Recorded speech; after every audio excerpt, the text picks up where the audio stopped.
Hello, everybody. Once again, we are continuing our series in 7 things that is abomination to God. And today we're going to look at hands that shed innocent blood.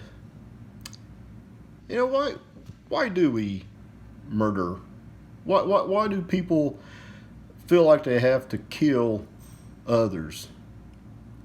Well, that's a philosophical question in itself, and I'm sure we could go about debating the reasons why, and we could probably come up with some good reasons. But here's what J. Warner Wallace said in an article published on May 26, 2018. He says, there are only three reasons. He says human misbehavior is motivated by financial greed, sexual or relational lust, and the pursuit of power. Well, that could be, and those are all pretty good reasons, and people probably do things motivated out of those things. But here's what John in 1 John chapter 2:16 says. He says, "For all that is in the world, the lust of the flesh, the lust of the eyes, and a boastful pride of life, is not from the Father, but is from the world." Well, I would say that J. Warner Wallace was pretty close, wouldn't you? God considers murder an abomination because when one commits murder, the one committing it puts himself in God's place. You are basically saying to someone that they don't deserve to live. And it's hard to think that there's people out there that would have that reasoning. When people commit murder, it spreads pain and anguish to all involved in the victims' lives. There are people out there that has lost loved ones to either a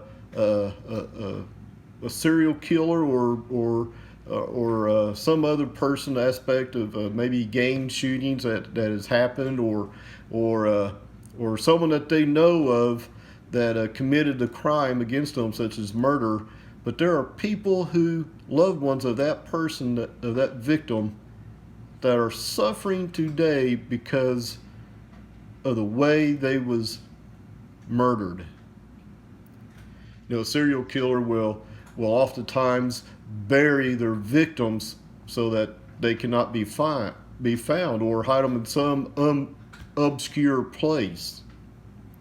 Other times, a victim that falls to the crime of being murdered, sometimes that person that's doing the killing will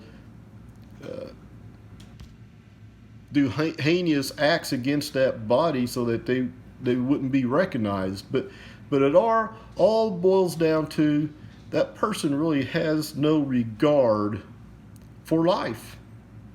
They feel like they have to have control over that person. And when there are certain things then that we need to know about murder. The physical murder, the one that we're talking about right now, the victim's blood cries out from the ground to God. In Genesis chapter 4, verse 10, after Cain kills Abel, after God didn't recognize his sacrifice, but only Abel's, Cain kind of calls Abel over to him, and while Abel is over there with his brother Cain picks up a rock and hits him in the head and kills him. And at first, God asked Cain, where is Abel your brother? And he says, I do not know. Am I my brother's keeper? You know, we sometimes do that. You know, we sometimes push the blame off or push the knowledge off to someone else by saying, you know, I don't know where that person is. I'm not their keeper. But God says, your brother's blood is crying out from the land. You know, we need to know that our blood, innocent blood, is crying up to our Lord. And murder is one of those commands that we are not to do And it was established after Noah and his family was exiting the ark when God told them to go and be fruitful and multiply on the face of the land. He tells Noah this. He says, "Whoever sheds man's blood, by man his blood shall be shed. For the image of God he made man." The reason why God considers murder an abomination is not only because we put ourselves in his seat, it's because we are made in God's image.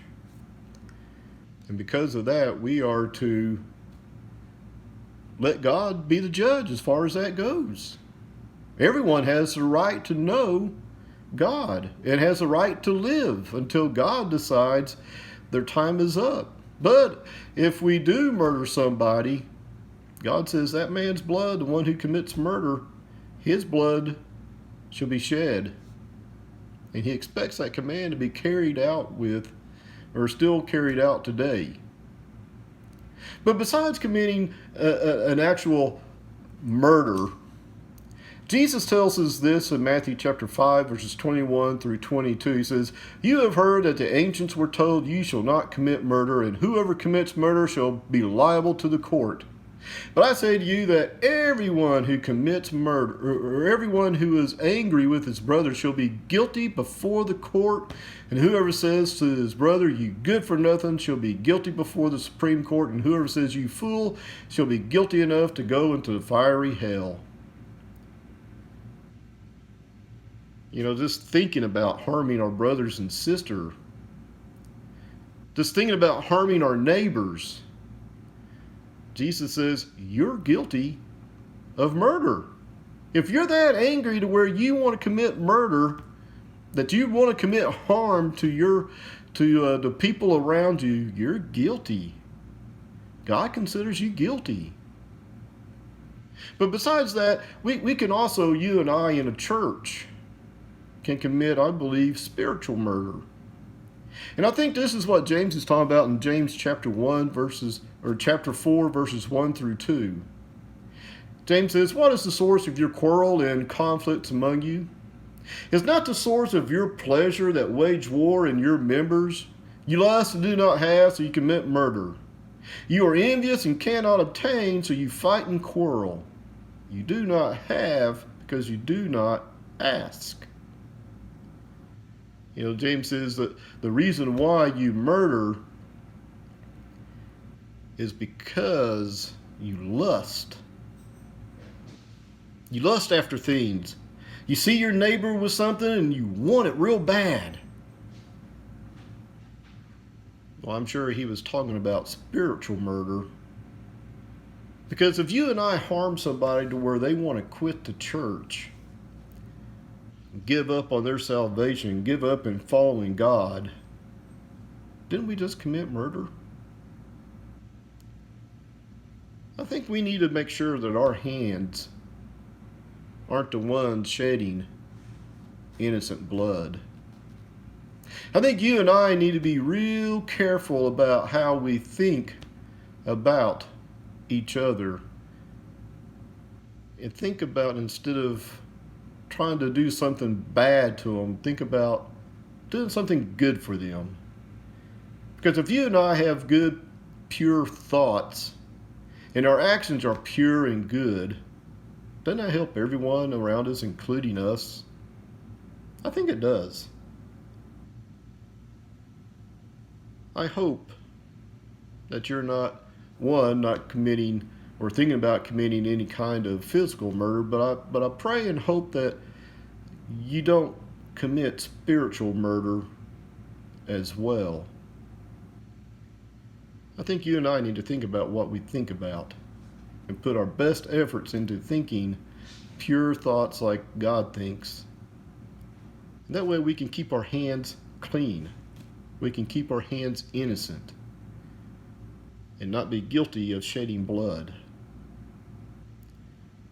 I hope these lessons are uplifting to you, and I hope they will give you something to think about in the coming days, weeks, and months, maybe a year. And I pray and hope that all is well with you. And I thank you for your time. God bless.